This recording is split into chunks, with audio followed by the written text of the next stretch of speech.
week on Africa Weekly, we travel to South Africa, where the legacy of apartheid still lingers over land ownership.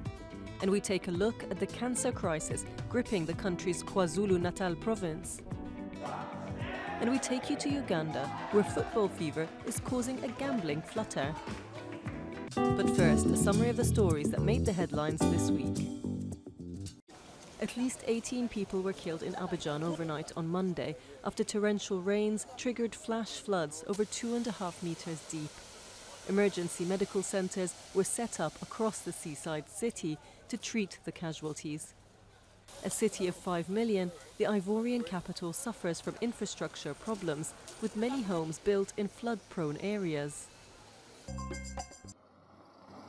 Twin suicide bomb attacks in northeastern Nigeria left at least 31 people dead.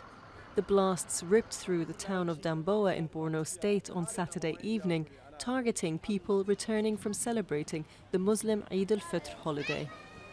Following the suicide bombings, the jihadists fired rocket-propelled grenades into crowds that had gathered at the scene of the attacks, driving the number of casualties higher. The attack bore the hallmarks of the Boko Haram Islamist group.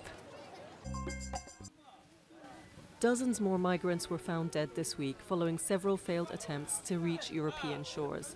In one rescue mission on Monday, the bodies of 5 migrants were recovered off the coast of Libya, with more than 100 people rescued after their rubber dinghy sank. It took Libyan rescuers 3 hours to reach them. President Ibrahim Boubacar Keita congratulated Malian migrant Mamadou Assamou for his act of bravery for saving a child hanging off a balcony in a Paris suburb. You're already a man, my son. You knew at the moment when everyone's courage was questioned, but only one could make the decision. You made the decision. Of that, we are very proud. Gassama, dubbed Spider-Man, scaled the apartment block with his bare hands before rescuing the child. His exploits have triggered a wave of pride and helped shine a spotlight on the situation facing illegal immigrants in France. He was offered French citizenship by President Emmanuel Macron for his act of bravery. A small and marginalized community in Kenya's Kakuma refugee camp made history by staging what is said to be the world's first LGBT Pride Festival in a refugee camp.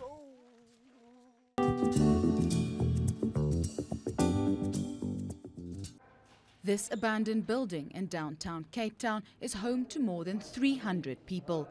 Despite having no electricity and only one tap shared by everyone, Mpo says the township he left a year ago was much worse. Yeah, it's too far. There's no infrastructure there. There's no police station. There's no clinic. There's nothing, absolutely nothing.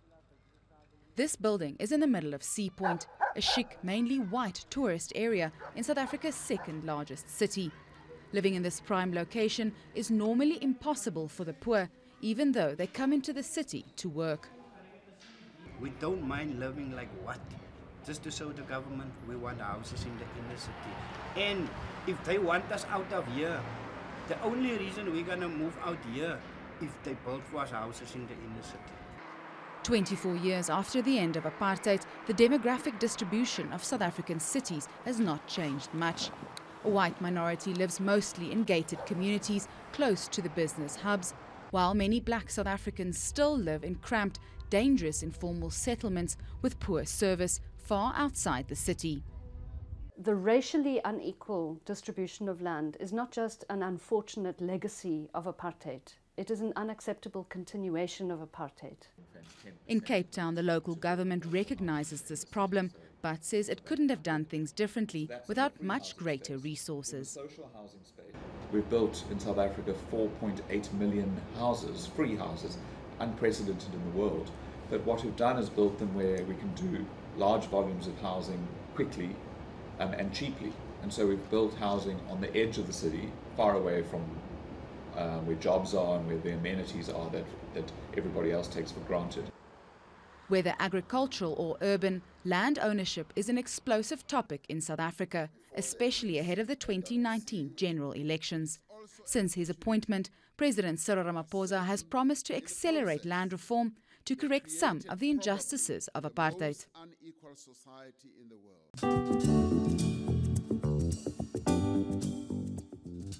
This is the final resting place of Phiwa Nkosi Mkhize. The retired electrician's death tells the story of the healthcare crisis in South Africa's KwaZulu-Natal province. In May 2017, the 66-year-old was diagnosed with stage 4 lung cancer. But because of overstretched oncology services, he was told to return for a scan 15 months later. Phiwa Nkosi said the pain was so unbearable that he attempted suicide. I'm very grateful to you for coming to hear my story. Maybe I will now get help. Because now the illness is too painful, I can't take it anymore. As his health worsened, his scan was brought forward. But it was too late for Phiwa Nkosi. He died less than 12 months after diagnosis without receiving any treatment, depressed and in pain. I do blame the Department of Health a lot because they do not take care of a patient who's suffering with cancer. Opposition lawmaker and Dr. Imran Kika championed Phiwa Nkosi's case while he was alive. Kika says at least 499 people have died in the province waiting for treatment between 2015 and 2016. Clearly, this is a case of a government that violates citizens' human rights. Human rights researchers found patients in the province's public hospitals typically wait 5 to 12 months to see an oncologist and another 8 months before starting radiotherapy. There are concerns. Obviously, we would all like to access services as soon as we find that there's something wrong with us. We need to reduce the times, but there are things that we need to deal with. Durban's Addington Hospital announced in June that its oncology service is once again working at full capacity to address the situation.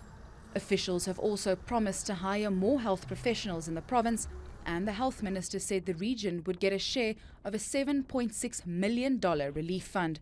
But for Phiwa Nkosi's family and others like them, the steps are too little, too late.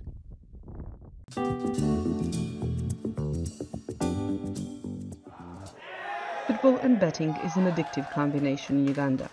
In just a few years, betting shops have become a feature of cities, towns and villages across the country, with more and more willing to have a flutter. I win, I lose, I win, I lose, so I don't know exactly if they have eaten me or I've eaten them. I still don't know exactly, but I think I've eaten them. In Kampala, there are hundreds of betting shops and people are increasingly gambling online, thanks to the ubiquity of smartphones that enable web and app-based bets.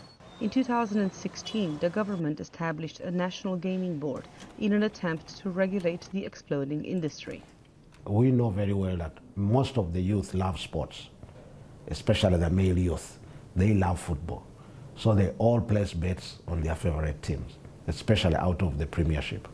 Now, because they've done that a lot, they have even moved to other unknown leagues, like the Chinese league, not even only the first division, but they play on the second and the third. The growth of the industry is also creating new jobs. Ivan Kalenzi runs his sports betting consultancy from his sports clothes shop in one of the malls. He has clients from all over the world, but has seen many gamble their lives away.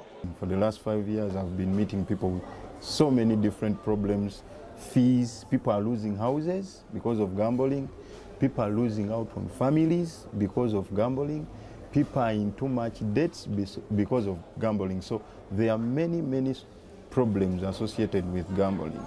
Innocent has been gambling for 6 years, but thinks he will eventually stop. I don't advise family people, actually people who are having family, who are married, to do this betting all the time, because sometimes it takes you badly. But for me, I'm still not married. The day when I get married, I might stop. For many others, it may not be so easy. And with Uganda's high unemployment rate, the lure of an easy win risks dragging more into dangerous debt.